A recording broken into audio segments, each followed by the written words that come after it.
Hello. Alright, this is going to be the second video in solution stoichiometry. I'm going to go a little beyond just your general solution stoichiometry problem. As I showed you in the last video, I showed you how to find your limiting reactant, how to use volumes and molarities to find the moles, and how this problem is very similar to problems that we've done in the past. So what I'm going to do in this video is just kind of show you how the table can be useful and some of the things to watch out for when you're doing solution stoichiometry problems. Okay, so where I left off is I had the limiting reactant, and what I found was that this is the amount of potassium chromate that I had to use in the reaction. So therefore, if this is the amount that's used to react with all of my limiting reactant, the silver nitrate, I can quickly figure out how much is left over. Okay, so if I do the calculation here for the 0.0400 moles, and I subtract out the 0.0375, that's going to leave me with essentially 2.50 times 10 to the minus third moles of potassium chromate. So I can quickly just take the 0.0400, which is my number of moles of potassium chromate starting out, okay, and what I could do is just subtract that out from the original, and I would end up with 0.0025 moles. And I just move the decimal over just to write it in scientific notation, because I do not like having more zeros. As soon as I have 2 zeros in here, I write it in scientific notation, because I tend to make mistakes with the zeros here. I don't like to write them out. If I miss the decimal, it's a nightmare. So as soon as I see 0.00, I right away try to convert to scientific notation. Okay, so anyway, so this is the amount of potassium chromate left over after the reaction goes to completion. That is, all of this goes to zero. Now over here, I can figure out how much of the silver chromate I have, which I believe I did that in the last problem. I'm going to quickly calculate that. It's really, if you look at this problem here, another way to solve these things, if you're using the table, is that this minus 2x has to be equal to 0. So the 0.0750 moles minus 2x has to be equal to 0. So therefore 0.0750 moles is equal to 2x. Divide them both by 2 and you can get your x, which is going to be essentially 0.0350 moles. Okay, so therefore, if this is 0 plus whatever x is, this has to be 0.0350 moles. And over here, my 0 plus 2x would be the same as this problem, just backwards. So therefore, 0.0750 moles. Okay. All right. So now we got that established. We have all the moles that we have at the end of the problem. I'm going to show you what they tend to do sometimes with these solution stoichiometry problems. What we have here, you're going to think about what we're doing here. We're taking this solution here, okay, which has the, let's just draw that better.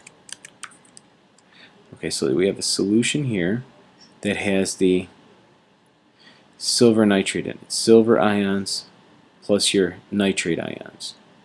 And we're going to combine that together with this solution here.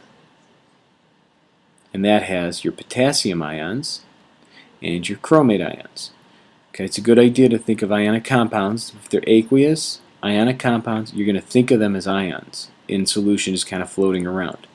And what I'm going to do is I'm going to combine these together. Now think about this. Hold on. I have 150 milliliters. Over here I have 100 milliliters.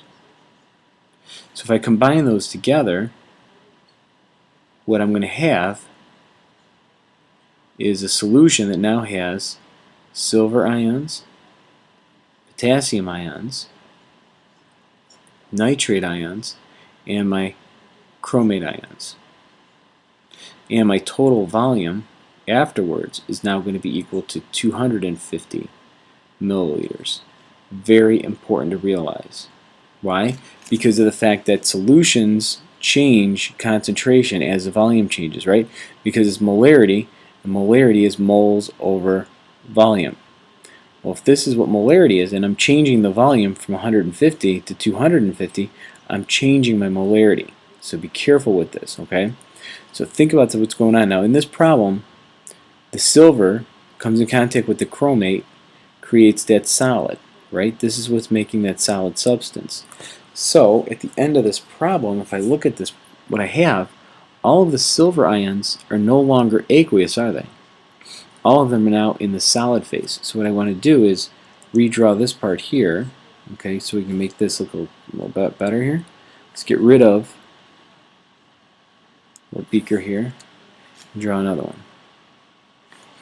Okay, so what's going to happen is I'm going to have in this beaker, okay, still going to have 250 milliliters of solution, but I no longer have silver ions. They're now gone.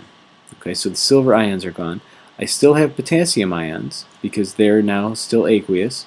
I still have nitrate ions. They're still aqueous. My silver is gone. That's now a solid sitting at the bottom. So let's change the colors here. Since it tends to be a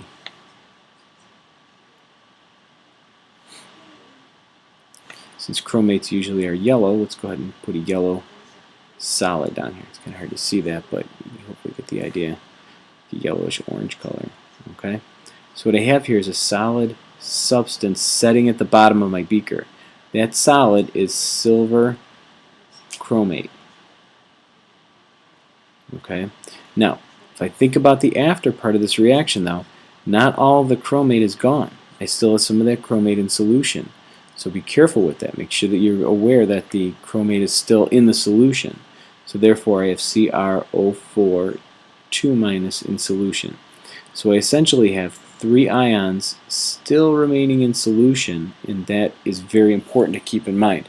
A lot of students don't think of it that way. They think of it as reactants and products. They think of the reactants as the beginning, the products as the after. Okay? We're going to think of it as after right here. So you're going to remember that this is still present. It's a very good way to visualize the problem is to draw out these little beakers with the ions in here so you can kind of get a visual as to what's going on at the microscopic level. It's hard to picture this if you're not being careful and kind of planning the problem out. So, what's the concentration of the chromate ions at the end of the reaction? Okay, what I want to know is what's the concentration of chromate ions. So I want to know what's the molarity of chromate. Okay? Of those chromate ions. So to do that, if I'm looking for the molarity, I'm looking for moles of chromate ions over my volume of solution. So my volume of solution, as we said earlier, is going to be 0.250 liters. Because I'm doing molarities, it's going to be in liters. My chromate ions, well, I have some here and I have some here, right? So if I have the chromate ions here, I'm going to do the 2.5 to the -3rd plus 0.035. That's going to give me 0.0375 moles of chromate ions. Okay, just to backtrack that again, if I look at the problem, I'm looking for the chromate ions. I have chromate here, and according to this, I still have them left over at the end. And I have chromate. That's a solid. Notice what I just did. See, good thing I did this because I noticed that that's a solid.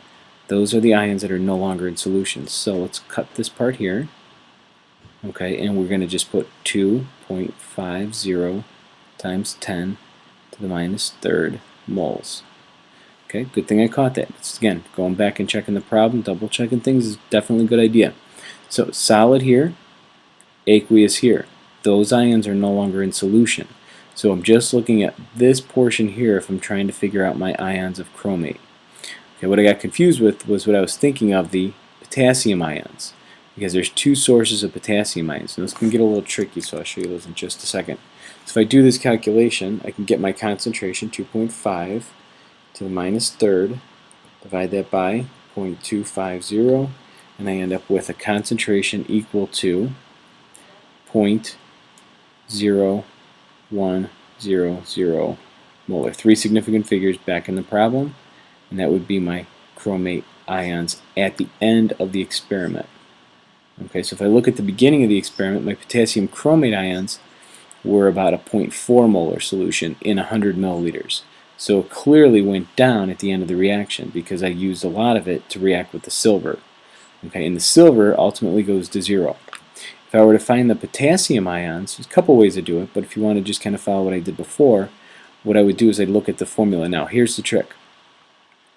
Because this is a K2Cr4, each of these moles has to be double for that potassium right here, right? Because I have two potassiums. So therefore I would have to double that one for the potassium ions. Now, it's a 2 here, but we already took that into consideration down here, so we don't do that here. The formula is KNO3, so therefore it's going to be the same number.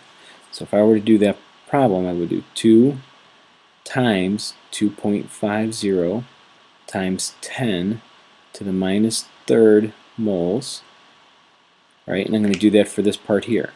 That is going to be this portion here, plus this portion here, 0.075 moles. All of that's going to be over, hopefully you know what volume, 0.250 liters. And then I can solve this. Now again, this portion here is going to go down here. Okay? Double check aqueous, aqueous, potassium, potassium. So we do that calculation, 2.5 minus third times that by 2, add that to 0.075 and divide it by 0.250, and I end up with a concentration of potassium ions of 0.32 molar potassium ions. Okay? Alright, so just to check that one more time, if we look at the original solution of the potassium ions, it was 0.4. It went down because I did dilute the solution down a little bit. It went from 100 milliliters to 250. I didn't do anything to those potassium ions. They didn't do anything in the reaction. The total number that I started with is equal to the number that I have at the end. So if I just do a little check here, okay. Anyway, we'll kind of get back to that a little bit later. So anyway, so there's the final calculation of the solutions afterwards. Hopefully you can see why this BCA table can be useful for a complicated problem like this, where we're analyzing the results after a reaction. And the AP test typically does do stuff like this. So I have seen problems where they ask you to calculate concentrations of ions at the end of an experiment. So hopefully you need to watch it again, ask some questions in class, but that should be pretty much it. Thanks.